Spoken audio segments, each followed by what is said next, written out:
So what's up guys, it's me Syra and welcome to my vlog!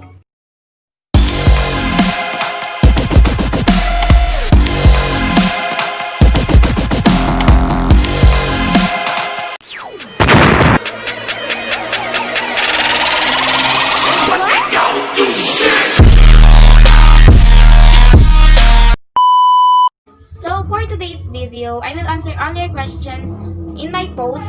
Ask me anything about perform basic maintenance subject on Facebook. But before that, let me introduce myself first. I am Syra Riosa, 19 years old from Lumbang Calzada, Calaca, Batangas, taking Bachelor of Technical Vocational Teacher Education, major in Garments, Fashion, and Design at Batangas State University, Lemery Campus. So now we will start our vlog. Let's go, join me. So we will start with question number 1 by Sam Christian Tagbasa. He asked me a question about what are the different tools you have in your home and how are you going to properly care them. So as you can see guys, this is my sewing kit when I was only in grade 4. It's a little bit old, so sorry guys. So let's proceed to the tools inside my sewing kit. The first one that I have is needle. Needle is a slender tool used for hand sewing. I'll show you how to properly prepare the needles. Put needles into container that has a lid and is strong enough to keep the needles from sticking through the sides and so as not to fall and injure the foot. So we put here and also put this on my sewing kit. The next one is emery bag. This is the emery bag that I have. We use it to pierce needles when not in use so that it does not rust.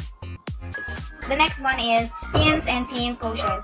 Here we place the pins after being used so as not to fall and pierce the foot. Next is measuring tape. It is used to measure fabric and body. So yeah,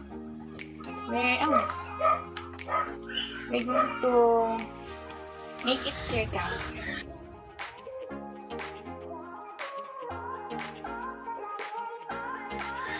Next is suit thread.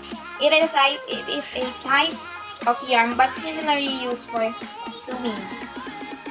And next is, I have here ruler. This is the ordinary straight ruler that I have. It is used for measuring fabric. And the last is scissor. To properly care our scissors, the first thing we should do is wash the scissors by hand and dry it immediately. Always wipe your scissor with a soft and clean cloth.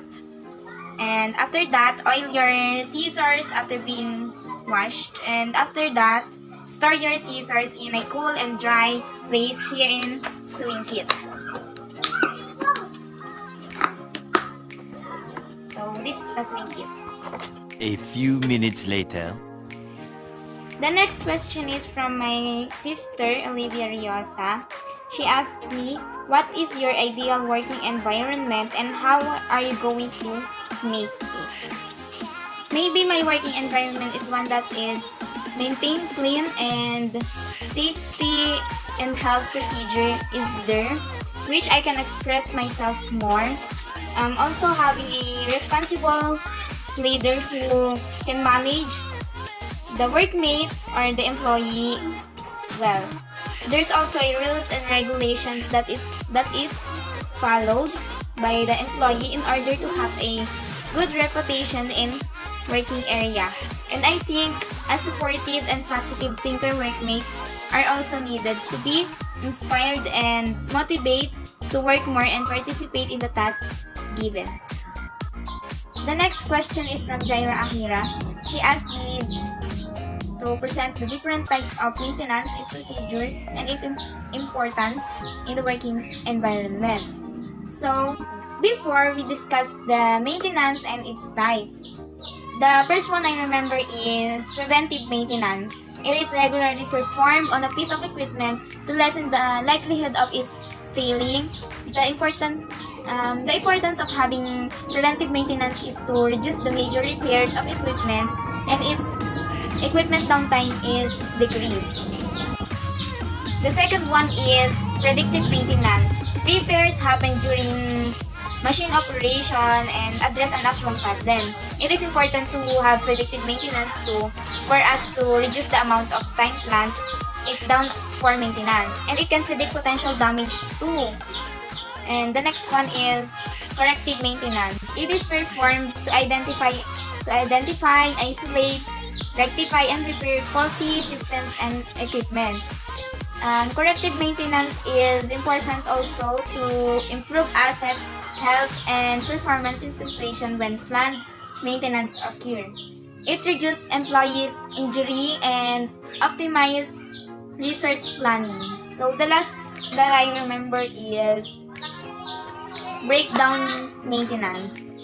Breakdown maintenance is the repair which generally done after equipment has attained down state. The goal of breakdown maintenance is to fix something that has malfunction. Though maintenance is really important in a working environment. Oh, not only in working environment but also in any place or in any events for us to prevent unplanned risks. 5 minutes later. The next question is from Ate Hernandez Menchu. She asked to enumerate and discuss the different parts of sewing machine and how to lubricate them. So, as you can see guys, this is the sewing machine parts, the different parts of sewing machine. The first one is spool pin, holds a spool of a thread. And the second one is bobbin winder spindle. Bobbin is placed here during winding. The third one is bobbin winder stopper. Stops winding the bobbin when it reaches capacity. The next is stitch. Stitch with dial. Controls the width of your stitch. It is used to create a zigzag stitch.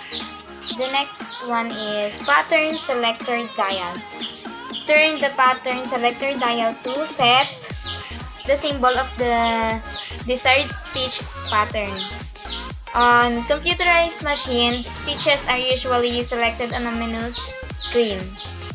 Next is hand wheel.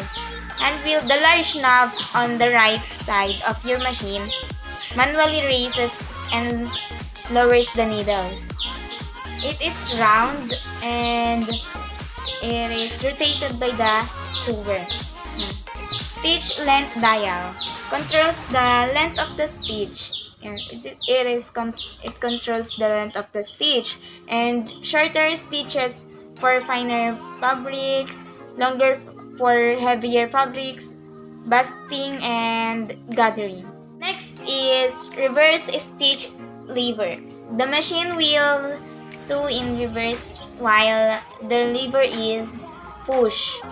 Depending on your machine model, this may be a button. The next one is power stitch. The off-on switch is usually located on the right side of the machine beneath the hand wheel. As you can see in the picture. The next one is bobbin winder thread guide. A thread guide used when a bobbin is being wound. And the next is thread tension dial. Controls the tension on the top thread. It's too tight. The bobbin thread appears on the right side of the fabric. If set too loose, the needle thread loops on the underside of the fabric. The next is thread take-off lever. The top thread passes through the thread take-off lever. It moves up and down with the needle. The next is needle clamp screw. So before, I don't know if we discussed this needle clamp screw, because I can't I don't remember we discussed this, but I will going to discuss it. The needle clamp screw is this clamp to holds the needle in place. So the next is presser foot. When lowered using a lever on the back side of the machine, this foot holds fabric in place. Next is bobbin cover. Covers and protects the bobbin holder while sewing. Next is bobbin cover release button. Releases the cover for access to the bobbin. Next is feed dog. The feed dog pulls fabric forward while sewing. Next is needle. I'll know that what is needle. And next is needle plate. A metal plate beneath the needle and presser foot. It has an opening for the needle to pass through as it stitches, and another for the feed dogs to emerge and help move the fabric forward during sewing. Also called a throat plate. It also called throat plate. When applying any of your sewing machine oil ingredients such as coconut oil, only use a drops at a time.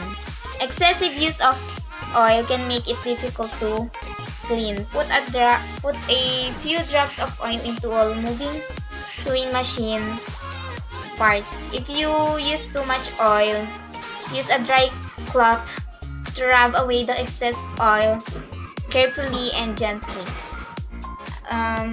Put a few drops of oil inside the hook race of the sewing machine in order to oil the shuttle hook. Next, when oiling each individual part, it is important to manually move them once the lubrication has been applied to ensure the oil is evenly spread and distributed. That is the tips for me. For me, it's a tips on how to lubricate sewing machine parts. So the last question is from John Walter Sala. He asked me, what do you think are the significance of studying this subject in your course? For me, studying perform basic maintenance will be helpful for a student like me who currently taking Bachelor of Technical Vocational Teacher Education major in Garments, Fashion and Design, because it enhances our knowledge and skills about being advanced or being prepared in the event of disaster. We are still learning more about sewing, how to avoid what should be avoided, and also studying this subject will help us when to handle or manage hazard and risks and how to avoid that. This subject really gives me a lot of realizations, informations, learnings, ideas that I know I can apply it to myself or in other people, in other things or events soon. So this is where our vlog ends. Thank you for commenting on my Facebook post, and if you have another suggestion, please comment down below, and don't forget to like, comment, share, and subscribe to my YouTube channel, and click the notification bell down below for more updates. And thank you for watching.